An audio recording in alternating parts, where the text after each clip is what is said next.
우리 옆에 있는 분들과 함께 이렇게 한번 인사하고 말씀의 은혜 나누겠습니다. 반드시 기쁨의 곡식단을 주실 하나님을 기대합시다. 시작. 반드시 기쁨의 곡식단을 주실 하나님을 기대합시다.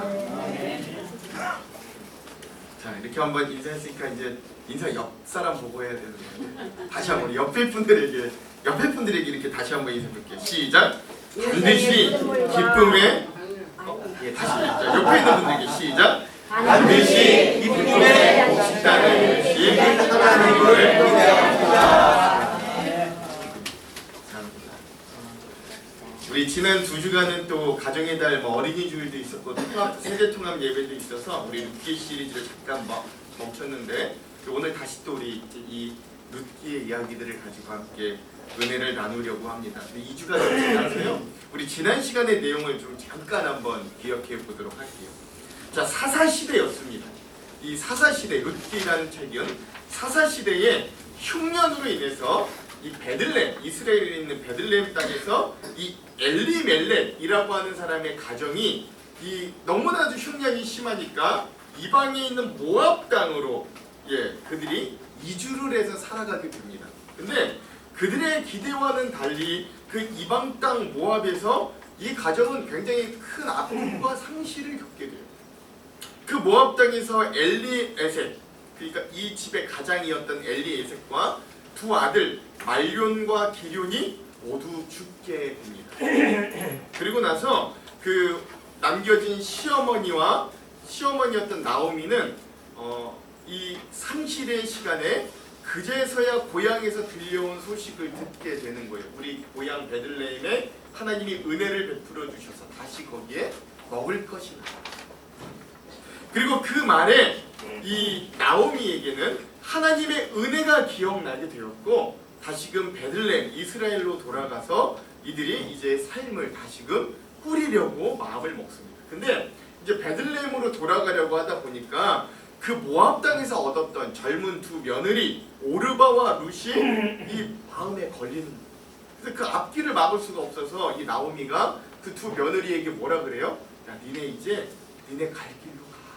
니네는 젊으니까, 니네는 아직 앞길이 창창하니까 각자 너희의 고향, 각자 너희가 섬기던 신들에게로 돌아가 라고 이야기하는 거예요.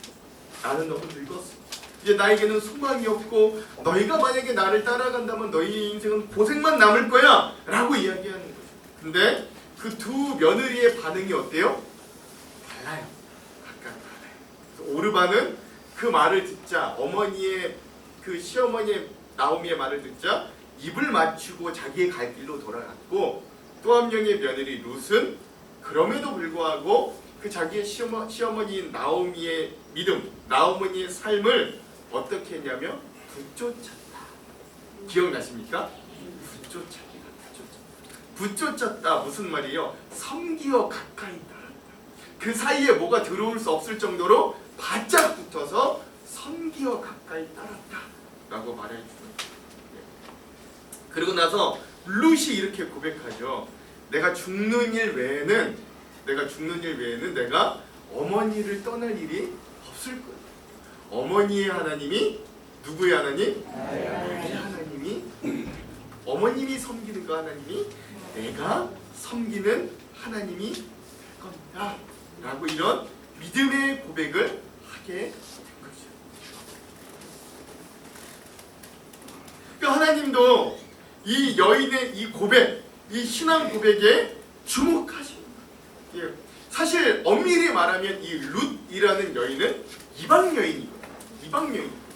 근데 이 자기의 백성 이스라엘 백성들은 이 사사시대에 자기의 옳은 대로 자기가 하고 싶은 말만 하나님 앞에 하고 있는데 오히려 이방 민족의 여인이었던 이 룻의 입에서 나는 하나님을 섬기겠어요. 나는 그 하나님을 따르겠어요 라고 하는 이 놀라운 고백이 나오니까 하나님이 이 이방 여인 룻을 주목하시고 이 여인을 통해 일하기 시작하시는 거예요. 그리고 나오미도 이 며느리 룻의 고백을 알아보는 거예요. 나 살겠다고 하나님을 떠나지 않겠다는 고백, 지금 어머니를 쫓는 건 편하고 잘 되려고 하는 게 아니라 거기에 고생이 있다 할지라도 나는 그 어머니의 신앙을 나도 받아들여 나도 그 믿음대로 살아가겠다는 그 고백, 어머니의 하나님이 나의 하나님이라는 그 고백을 이 나오미도 주목하게 됩니다. 자, 그리고 이제부터 이제 잘 들으십시오. 이제부터 말씀 시작입니다. 오늘. 자, 그리고 이제 이 시어머니 나오미와 며느리 룻이 드디어 함께 베들레헴으로 돌아오게 됩니다. 그런데 이제 문제는 오늘 우리는 이러한 상황 가운데서 눈물의 계절을 맞이하는 나오미와 룻의 모습, 그리고 그들과 함께 하시는 하나님의 모습에 대해서 오늘 우리가 좀 묵상해 보려고 하는 거죠. 두 가지 은혜를 나누려고 하는데요. 첫 번째, 오늘 본문에서 우리가 좀 주목해야 되는 건 인생의 쓴물과 눈물의 계절 가운데 우리를 주목하시는 하나님을 기억할 수 있어요. 예. 인생의 쓴물과 눈물의 계절 가운데서도 우리를 주목하시는 하나님을 우리가 기억할 수 있어요. 다 같이 오늘 본문 중에 18절에서 19절의 말씀을 한번 읽어볼게요. 18절에서 19절 함께 읽겠습니다. 시작. 나오미가 룻이 자기와 함께 가기로 굳게 결심함을 보고 그에게 말하기를 그치니라. 이에 그 두 사람이 베들레헴까지 갔더라. 베들레헴이 이를 때에 온 성읍이 그들로 말미암아 떠들며 이르기를 이가 나오미라 하느니라. 아멘. 18절에 보니까 이 며느리 룻이 이제 결심이 아주 굳다는 걸 알게 되자 나오미도 더 이상 나 떠나가라 라고 이제 말리지 않았다 라고 이야기합니다. 그리고 이제 이 둘이서 서로 의지하며 하나님의 은혜가 다시금 임했다고 여기는 베들레헴의 자리로 돌아가게 되는 거예요. 근데 여기 중요한 건 뭐냐면 이거 비단 장소적으로만 이들이 모압 땅에서 베들레헴으로 옮겨진 게 아니라 이들이 모압 땅에서 베들레헴으로 돌아왔다고 의미하는 건 이들이 신앙적으로 다시금 하나님을 바라보고 자기 백성을 기억하여 흉년에서 작물을 다시 먹을 것을 내려주신 하나님의 은혜가 자기들에게도 다시금 오기를 바라는 그런 이들의 어떤 신앙적인 유턴이다 라고 할 수 있습니다.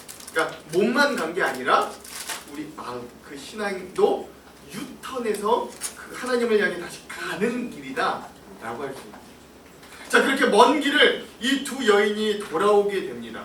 근데 여러분, 우리가 이 장면을 한번 상식적으로 상상해 봅시다.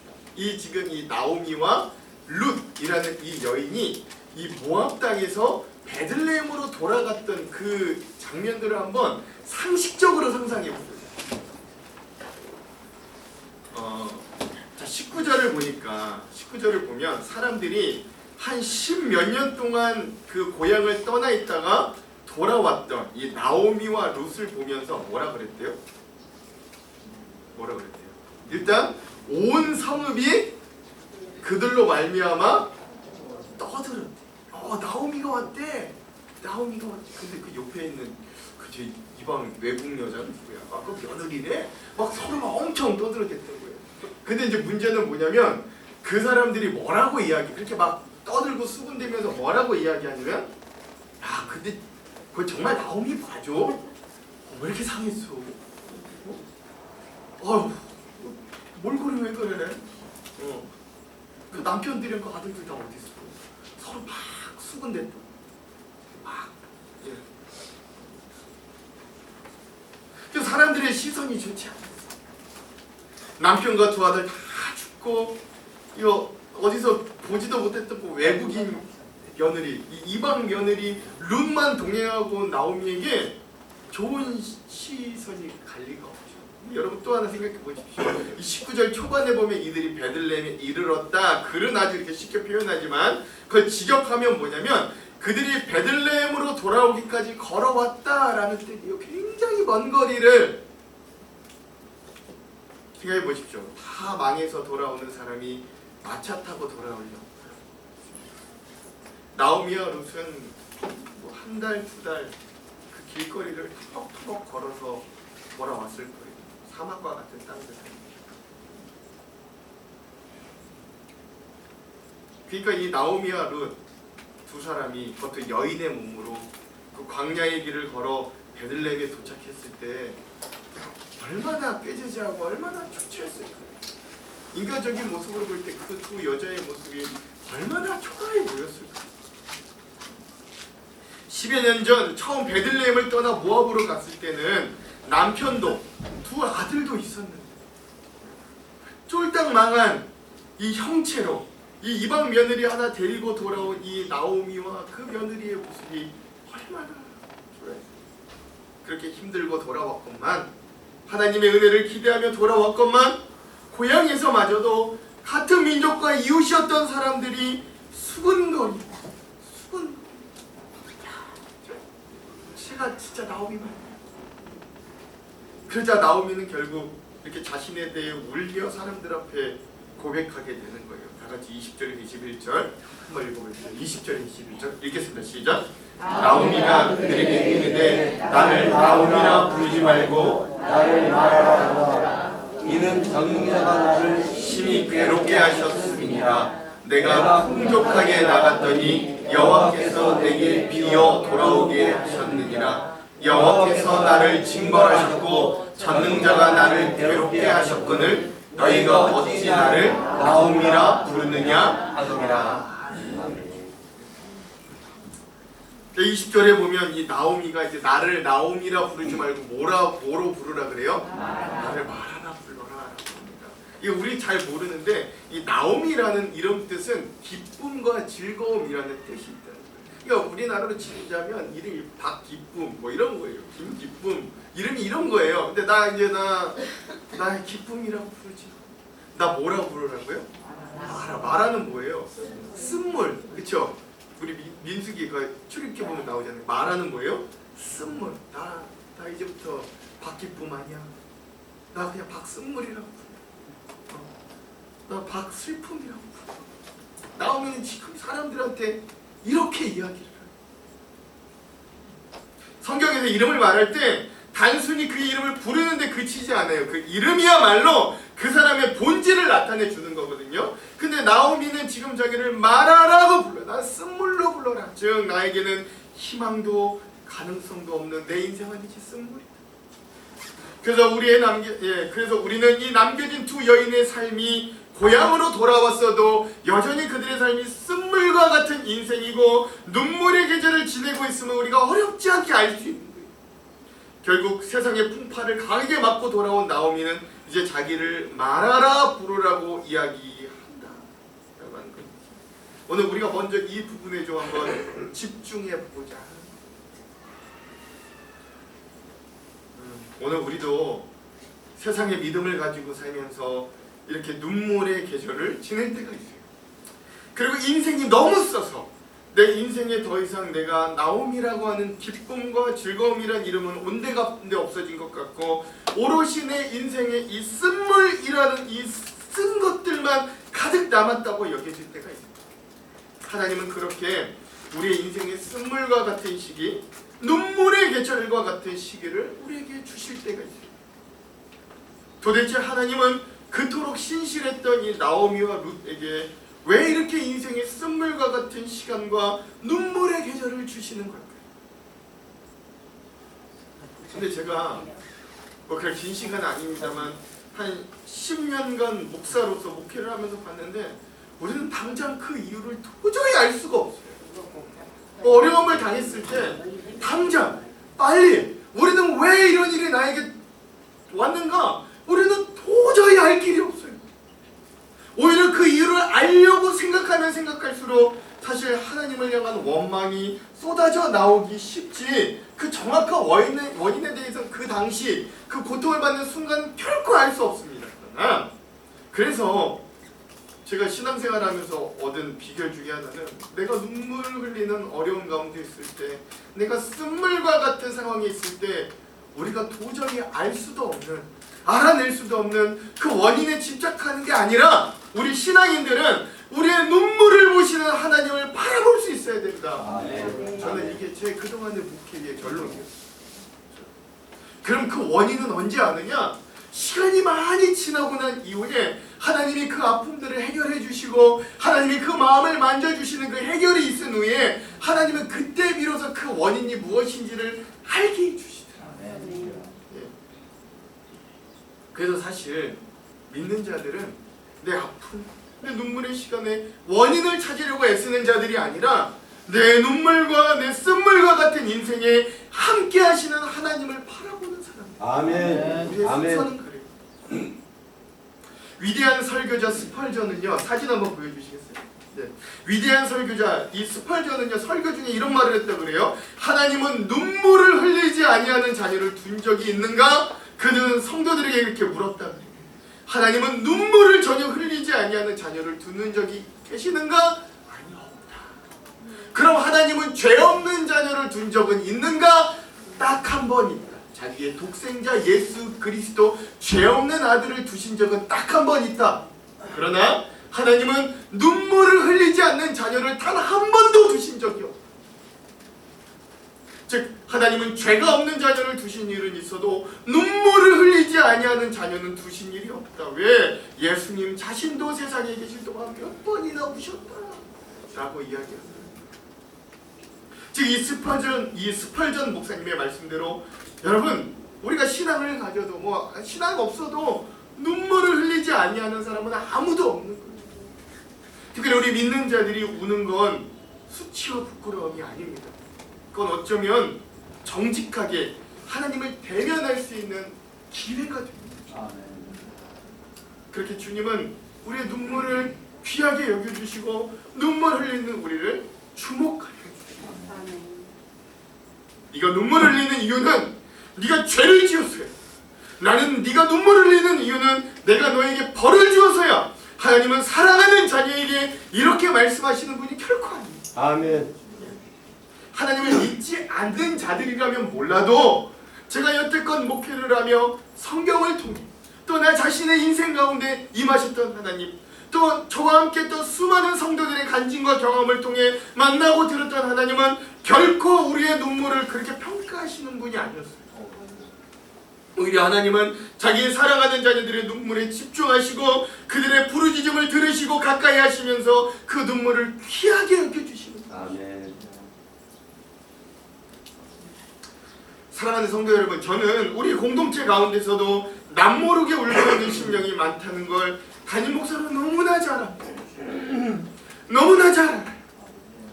그래서 저는 이 새벽 기도의 자리, 이 기도하는 이 십자가 밑에 이 자리에 앉자마자 탄식과 도저히 이 말로는 표현할 수 없어서 그저 눈물로 이 기도의 자리를 채울 때가 너무나도 많이 있었습니다. 그건 제 개인적인 슬픔이 아니라 우리 공동체 안에 슬픔을 당한 가정과 그들의 상황을 내가 기도할 때 도저히 눈물이 없이는 기도할 수 없기 때문에 그랬어요. 근데 우리가 그렇게 울고 있을 때, 인생의 그 쓰디스 마라의 시간을 겪고 있을 때, 그때 하나님은 우리를 주목하고 계시더라고요. 아멘. 그때 하나님은 우리를 돌아보고 우리가 하하 웃고 행복하면서 하나님을 전혀 보지 않았을 때, 우리가 하하 웃고 행복하고 즐거워서 모든 것이 만족스러워서 하나님을 전혀 잊고 있었을 때는 하나님도 우리를 멀리서 그냥 보고 계셨는 것 같은데, 우리가 눈물을 흘리고 있을 때, 우리가 마라의 쓴물과 같은 괴로운 시간을 보내고 있을 때 하나님은 그때 우리를 집중해서 보고 계시다. 여러분, 이걸 꼭 우리가 기억하고 믿으시기 바랍니다. 찾을 수 없는 원인 찾으려고 애쓰지 말고, 왜 이렇게 벌 주시나? 왜 이렇게 눈물을 흘리게 하시나? 내가 죄를 많이 지었나? 내가 뭘 했나? 하나님이 나를 안 사랑하시나? 하나님이 이제 나를 떠나셨나? 이런 원인 자꾸 찾으려고 하지 말고, 그 눈물의 시간에 나를 주목하시는 하나님을 우리가 발견할 수 있기를 소망합니다. 아멘. 그렇게 하나님은 우리 성도의 눈물을 귀히 봐주시는 거예요. 이거 어떻게 할 수 있냐고요? 여러분, 그거 어떻게 할 수 있냐고요? 여러분, 여기 거진 다 부모님이시죠? 여러분, 우리 자녀들이 어렸을 때 그 눈에서 눈물을 뚝뚝 흘리고 있는 모습을 보면 우리 마음이 어때요? 부모들 우리 마음이 어때요? 그 자녀가 뚝뚝 흘리는 그 눈물을 보면서 마음이 안 움직일 부모가 어디 있어요? 예. 아무리 걔가 큰 잘못을 했다 쳐도, 그래서 매를 들어 그 아이를 매질을 했다 쳐도 그 아이가 막 눈물을 흘리면서 괴로워하고 아파하고 있으면 그 마음이 아려오지 않는 부모가 어디 있어요? 근데 하나님 우리의 어떤 분이에요? 아버지예요. 하나님 하나님 우리의 어떤 분이에요? 하나님 우리의 아버지.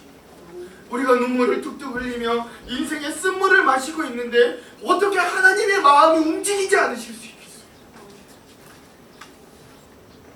그래서 저는 잘 알아요. 우리가 울고 있으면 하나님의 마음이 움직입니다. 아멘.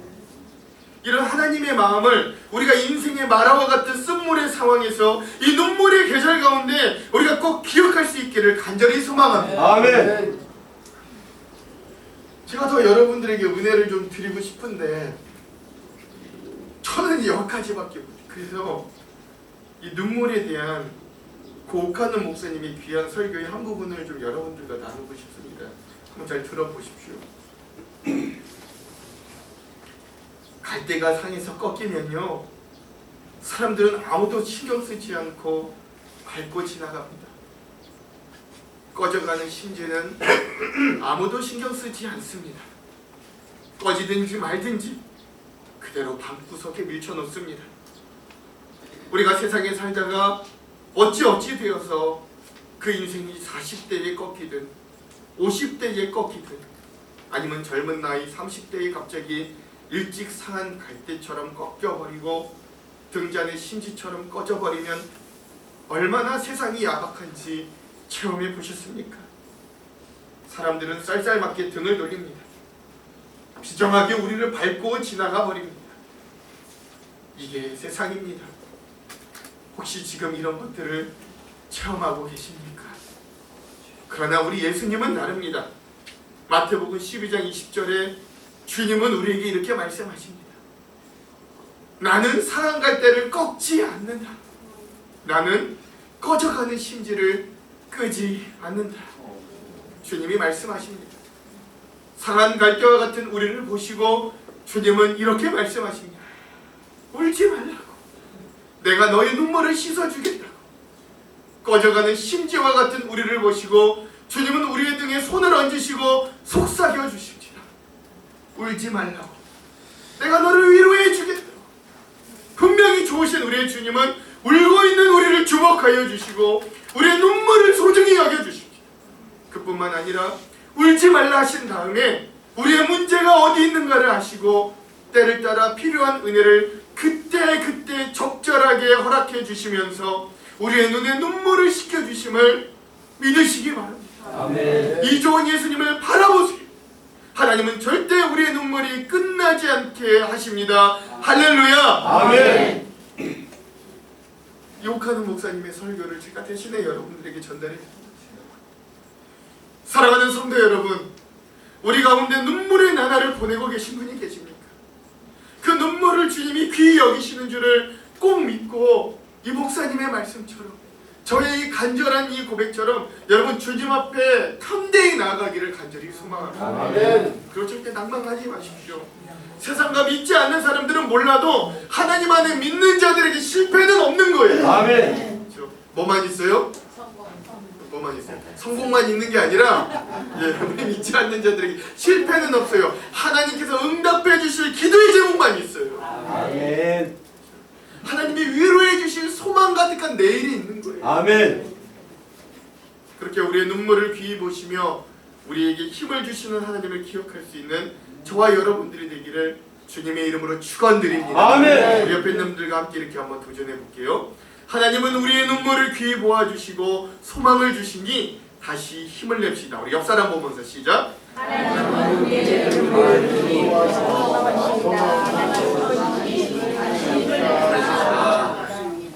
두 번째, 오늘 우리 이 룻기의 말씀을 보면서 우리가 기억해야 될 건 우리의 눈물을 보시는 하나님은 그저 눈물만 보아주시는데 끝나는 게 아니라 우리보다 먼저 가셔서 보리 추수 시작할 때를 예비하고 계십니다. 아멘. 우리 22절의 말씀을 한번 읽어볼게요. 22절의 말씀 함께 읽겠습니다. 시작. 나오미가 모압 시장에서 그의 며느리와 여인 룻과 함께 돌아왔는데 그들이 보리 추수 시작할 때 베들레헴에 이르렀더라. 나오미는 한순간에 모든 것을 잃어버린 자신의 인생을 쓴물, 즉 마라와 같다고 고백하지만 그 순간에도 하나님은 그 다음에 이들에게 주실 놀라운 은혜의 시간들을 계획하고 계셨어요. 나오미와 룻 이 두 사람이 베들레헴에 돌아왔을 때 시점을 여러분 한번 잘 살펴보십시오. 시점. 그때가 어떤 때라고요? 보리 추수 시작할 때. 여러분 이 시간이 우연이었을까요? 이 시간이 어떻게 그냥 하다 보니까 그냥 이 딱 도착했을 때 보리 추수 시작할 때 이런 우연이었을까요? 아니요. 하나님 안에 우연은 없어요. 그렇다면 여러분 이 보리 추수 시작했다라는 말은 무슨 뜻일까요? 예. 지금이랑은 좀 다른데 이 이스라엘에는요 이런 전통과 풍습이 있어요. 추수를 하면 이 보리 이삭을 자르잖아요. 보리 이삭을 자르다 보면 보리의 이삭이 땅이 떨어지는 것들이 있습니다. 떨어지는 게 있어요. 이거 보면 주스면 될까요, 안 될까요? 이거 주스면 안 돼요. 이건 누구를 위한 거냐면 가난한 자, 고아와 과부 이런 사람들을 위한 거예요. 하나님이 절대 줍지 말라. 예. 즉, 이 보리 추수가 시작하는 것, 그리고 이 보리 추수는 한 2달 정도 걸린다고 하거든요. 즉, 뭘 하나님 예비해 주시냐면 이 모든 것을 잃어버렸죠. 이 두 여인. 지금 뭐 이렇게까지 말하면 좀 심할 수 있어도 사실적으로 보면 거짓골을 하고 있는 이 나오미와 룻을 위해 하나님은 2달 동안이나 식량을 먹을 수 있는 삶을 예비해 주고 계신 거예요. 이삭을 주실 수 있는 그 2달간의 시간을 예비해 주고 계신 거예요. 그렇게 하나님의 또 다른 시작의 준비가 바로 보리 추수를 시작할 때였어요. 하나님의 타임은 기가 막혀요. 하나님께서는 하나님 앞에 눈물을 흘리며 부르짖는 자를 결코 버리지 않으십니다. 아멘. 그렇게 하나님께서는 인간적인 눈으로 하나님의 우리를 버리셨다고 원망이 터져나올 듯한 상황 속에서도 눈물의 계절과 마라와 쓴물 같은 시간 속에서도 이 나오미와 룻을 위해 새로운 이삭을 준비하고 계십니다. 아멘. 즉 나오미와 룻이 베들레헴에 이르렀을 때 하나님께서는 황금 물결이 가득한 이 들판을 그들에게 보여주시고 하나님 편에 있기로 고백하고 돌아온 그때가 마침 보리 추수를 시작하는 때로 만들어주셔서 하나님의 놀라운 은혜를 이들이 경험할 수 있도록 하셨다는 이 하나님의 이 타이밍을 여러분 꼭 잊지 마시기 바랍니다. 아멘. 하나님은 모든 것을 잃은 상황 속에서도 자신의 고향에 들려온 소식을 하나님의 은혜로 고백할 줄 알았던 이 나오미를 잊지 않으셨어요. 어머니의 하나님이 내 하나님이라고 고백할 수 있는 이 신앙의 고백을 가진 룻도 하나님 결코 잊지 않으셨어요. 아멘. 모두 자기가 옳은 대로 행동하고 살았던 그 사사시대 영적 흉년과 같은 시대에도 여전히 하나님의 은혜만이 나의 삶의 해답임을 고백하며 하나님께로 돌아가는 이 마음으로 베들레헴에 돌아온 이들에게 하나님은 그들의 인생에 새로운 것들을 예비해 주시는 거예요. 하나님이 이렇게 자신을 향한 고백이 있는 자들을 얼마나 기뻐하시는 분이십니까? 그 인생의 쓴물 가운데 눈물을 흘리는 그들의 눈물을 얼마나 귀하게 여겨주십니까? 그래서 여러분 우리가 가지고 있던 것들을 갑자기 다 걷어가시는 분도 하나님이시지만 그 빈 곳에 더 좋은 것들을 채워주시는 분도 누구예요? 이렇게 하나님 앞에 믿음을 고백하고 다시 돌아온 그들을 위해 하나님은 그들을 먹여주시려고 이미 여호와 이레로 환경을 준비시켜 놓고 계시는 거예요. 만반의 준비를 다. 다음 주에 함께 살펴보겠지만 다음 주는 야외 예배라 못하겠다. 다다음 주에 우리가 살펴보겠지만 이 장을 보면 엘리멜렉의 집안을 다시 세울 수 있는 중요한 한 사람도 하나님 또 예비해 주시고 계십니다. 그게 누굴까요? 궁금하시죠? 기대해 보세요.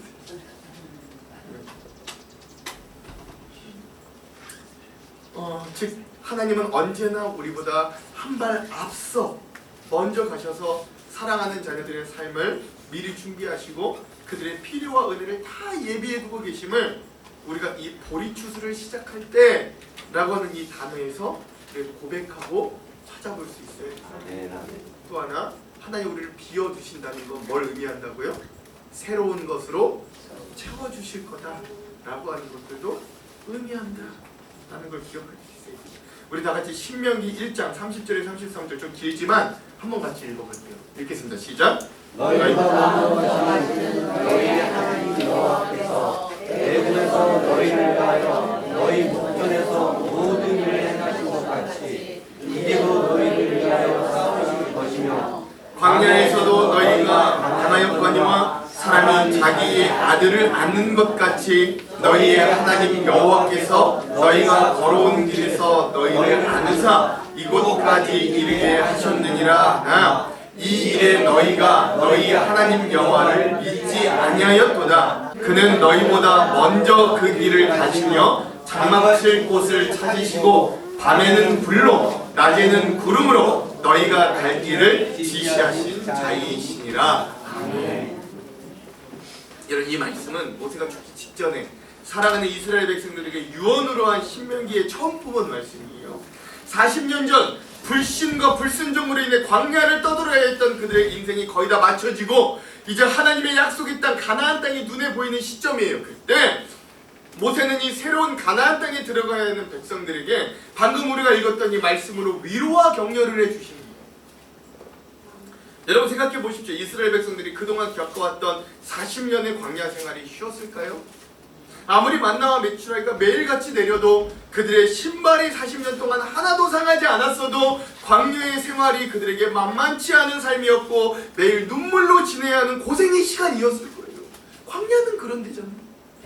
그럼에도 하나님은 이들보다 항상 뭐라고요? 모세는 뭐라 그랬다고요? 하나님은 그럼에도 불구하고 이들보다 어떻게 하셔서? 항상 한 발 먼저 앞서가셔서 이 백성들보다 먼저 앞서가셔서 이 완악하고 불순종하는 백성들을 위해 항상 좋은 것으로 예비하셨고 이들의 생명과 삶을 사랑으로 유지시켜 주셨다. 이게 모세의 고백이잖아요. 오늘 우리도 마찬가지예요. 내 이름은 이제 마라와 같다고 고백하는 이 나오미와 눈물의 계절을 함께 겪고 있는 이 룻과 같이, 그리고 때론 광야 40년의 시간을 보내야 했던 이스라엘 백성들과 같이 하나님을 믿어도 우리는 어려움을 당할 수 있어요. 우리 믿는 자들도 예상치 않은 일들을 당할 수 있어요.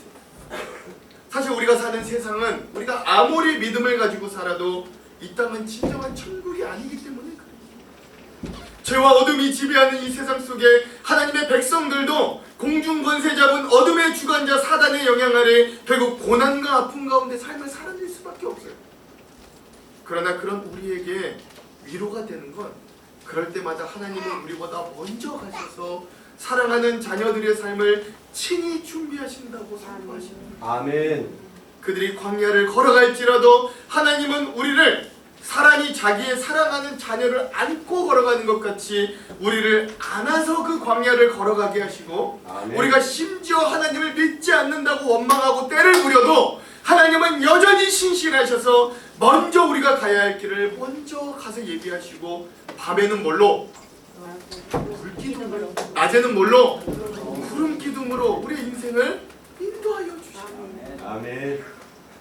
오늘 본문에 마라의 쓴물과 같은 시간을 지내는 나오미에게, 또한 눈물의 계절을 지내는 룻에게도 하나님은 이처럼 먼저 그들이 돌아갈 베들레헴으로 가셔서 그들에게 보리 추수할 시간을 예비하여 주시고 이들이 살아갈 양식과 필요를 미리 준비하고 채워주셨어요. 그리고 그 눈물로 이삭을 줍는 계절을 통해 이제 하나님은 이들에게 어떤 일을 행하실지, 이들에게 주신 이 2달간 하나님은 어떤 일을 행하실지 우리가 좀 기대하면서 이 룻기 여행을 떠났으면 좋겠습니다. 그래서 우리도 이 룻기 여행을 시작할 때는 울면서 시작했거든요. 근데 이 룻기 여행이 끝날 때는 서로가 기쁨으로 축복하며 끝났으면 좋겠어요. 간절히 소망합니다. 아멘.